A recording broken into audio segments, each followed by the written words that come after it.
अस्सलाम वालेकुम दोस्तों, मैं हूं आपके साथ आयशा। तो दोस्तों, आज पीएम मोदी की इस तस्वीर की चर्चा खूब हो रही है। बीजेपी के छोटे बड़े तमाम नेता ये कह रहे हैं कि पीएम मोदी जैसा कोई नहीं है। यकीनन इस तस्वीर को कोई भी देखेगा तो वो यही कहेगा कि पीएम हो तो ऐसा। लेकिन क्या वाकई मोदी की तस्वीरें जैसी दिखती है वैसी होती हैं या फिर सच्चाई कुछ और है? खैर, मैं इस बारे में कोई टिप्पणी नहीं करूंगी, लेकिन हाँ, सोशल मीडिया पर यूज़र्स एक और तस्वीर वायरल कर रहे हैं और मैं ये चाहती हूँ कि पीएम मोदी के साथ साथ आप इस तस्वीर को भी देखें, क्योंकि इन दोनों तस्वीरों को साथ साथ देखने पर आप ये आसानी से समझ पाएंगे कि असल में हमारे देश के पीएम महिलाओं का कितना सम्मान करते हैं। शायद आप इस तस्वीर को पहचान गए हों। ये तस्वीर हमारे पीएम मोदी की पत्नी की ही है। चूँकि अभी पीएम मोदी का तलाक नहीं हुआ है, लिहाजा ये औरत अब भी पीएम मोदी की पत्नी ही कहलाएगी और इसीलिए मैं भी इसे मोदी जी की पत्नी ही कह रही हूँ। अब मैं ये चाहती हूँ कि आप इस तस्वीर पर जो कैप्शन लिखा है उसे पढ़ें। खैर, आपको बताना यह है कि कल ओडिशा में चुनावी रैली के दौरान जिस महिला के मोदी जी ने पैर छुए और इस तस्वीर को जो लोग वायरल कर रहे हैं, उन्हें दो शब्द दूसरी तस्वीर के बारे में भी कहने चाहेंगे।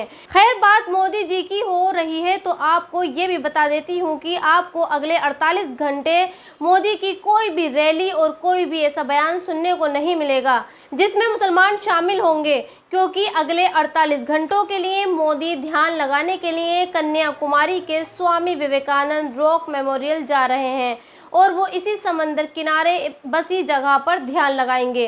ठीक वैसे ही ध्यान लगाएंगे जैसे उन्होंने 2019 में लोकसभा चुनावों के नतीजे आने से पहले केदारनाथ की गुफा में लगाया था।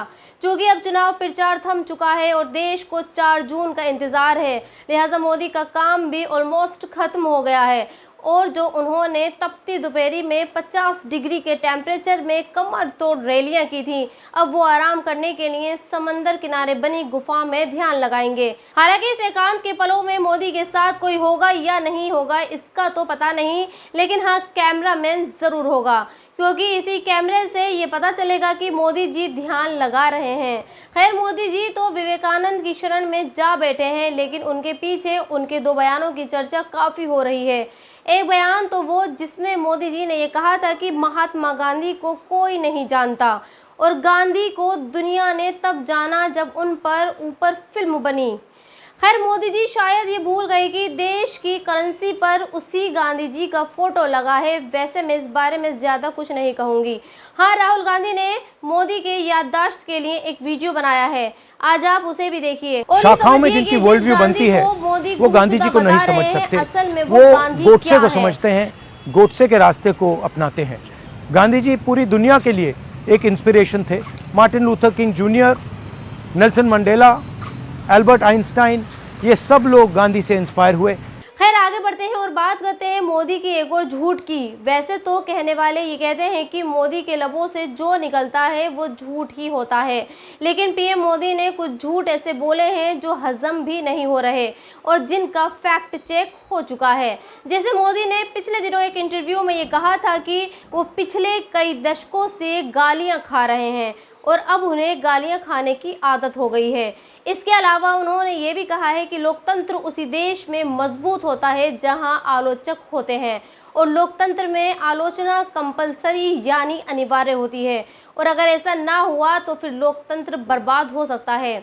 अब लोग मोदी को ये खबर दिखा रहे हैं और पूछ रहे हैं कि क्या मोदी जिस आलोचना की बात कर रहे थे वो यही है। दरअसल ये खबर इसलिए चर्चाओं में है क्योंकि कल एक पेशे से वकील नाम के एक शख्स के खिलाफ पुलिस ने एफआईआर दर्ज की है और ये एफआईआर इसीलिए दर्ज की गई क्योंकि आदेश भंसोड़े नाम के एक वकील ने मशहूर यूट्यूबर ध्रुव राठी का एक वीडियो के बार एसोसिएशन नाम के एक व्हाट्सएप ग्रुप पर शेयर किया था, जिसके बाद पुलिस ने सू मोटो लेते हुए उस वकील के खिलाफ एफआईआर दर्ज कर ली है। अब सोचिए, पीएम मोदी एक तरफ ये कहते हैं कि आलोचना का होना मजबूत लोकतंत्र को दिखाता है और दूसरी तरफ उनकी पुलिस महज एक वीडियो के शेयर करने पर एफआईआर दर्ज कर लेती है। खैर आगे बढ़ते हैं और अब एक और एफआईआर की बात करते हैं और ये एफआईआर मुस्लिम बच्चों के खिलाफ दर्ज की गई है। दरअसल एक कर्नाटक के एक इंजीनियरिंग कॉलेज में एनुअल फेस्टिवल ऑर्गेनाइज किया गया था। कॉलेज के सभी स्टूडेंट्स इस फेस्टिवल में खुशी खुशी हिस्सा ले रहे थे। तभी इस फेस्ट में अचानक से एक सॉन्ग बजता है और आवाज़ आती है, भारत का बच्चा बच्चा जय श्री राम बोलेगा। आप इस भीड़ को देख रहे हैं, ये वही भीड़ है और इस धार्मिक और भड़काऊ गाने को सुनकर स्टूडेंट्स पर लड़ाई होती है और इसके बाद हिंदू स्टूडेंट्स 17 मुस्लिम बच्चों के खिलाफ एफआईआर दर्ज करवाते हैं। सोचिए, कॉलेज की फेस्टिवल में इस तरह के सॉन्ग बजाए जा रहे हैं और जब स्टूडेंट्स इनका विरोध करते हैं तो कर्नाटक की पुलिस चुन चुनकर मुस्लिम स्टूडेंट्स के खिलाफ एफआईआर दर्ज करती है। और जानते हैं कर्नाटक में किसकी सरकार है? जी हाँ, उसी कांग्रेस की सरकार है जिसके शहजादे आजकल अपनी हर रैली, हर चुनावी सभा में संविधान की कॉपी दिखाते हैं और ये कहते हैं कि मोदी देश में लोकतंत्र को खत्म कर रहे हैं।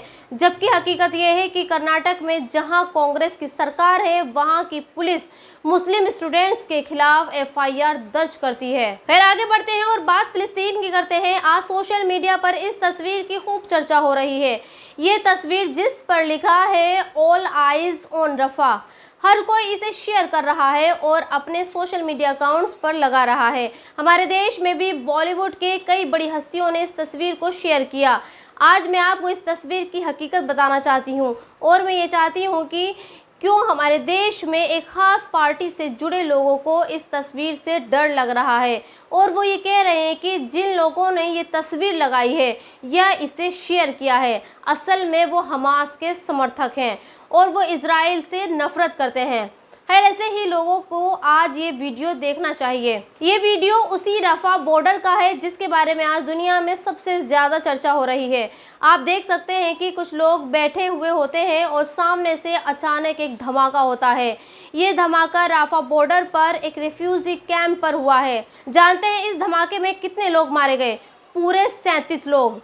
फिलिस्तीन के हेल्थ डिपार्टमेंट ने जो डेटा जारी किया है उसके मुताबिक इजराइल ने राफा बॉर्डर पर जो धमाका किया उसमें करीब 40 लोगों के मारे जाने की खबर है, जिसमें 13 महिलाएं भी शामिल थी। और अब इस हमले के बारे में इजराइल ये कह रहा है कि ये धमाका इसीलिए किया गया क्योंकि उसे शक था कि राफा बॉर्डर में जो रिफ्यूजी कैंप लगाए गए हैं उनमें हमास के लड़ाकों ने इजराइल के बंधकों को रखा हुआ था, इसलिए उसने इस कैंप में धमाका किया और करीब 40 लोगों को मौत के घाट उतार दिया। और विडंबना देखिए, हमारे देश में बैठे एक खास पार्टी के लोग इजराइल का समर्थन कर रहे हैं और जो लोग फिलिस्तीन के समर्थन में खड़े हैं उन्हें आतंकवादियों का दोस्त बता रहे हैं। और इस वीडियो के आखिर में बात गर्मी की करते हैं और गर्मी से जुड़ी जो बातें मैं आपको बताना चाहती हूँ।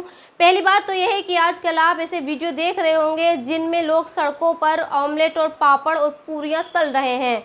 तो मैं आपको ये बता दूं कि ऐसे वीडियो से सावधान रहिए क्योंकि अभी हमारे देश में इतनी गर्मी नहीं पड़ी है कि वो कढ़ाई में रखे तेल को गर्म करके उसमें पूरियां तल दें। और दूसरी बात जो कि आपके स्वास्थ्य से जुड़ी है, देखिए इस भीषण गर्मी में जितना बाहर निकलना खतरनाक हो सकता है उससे कहीं ज़्यादा खतरनाक इस गर्मी में दूध वाली चाय का पीना है।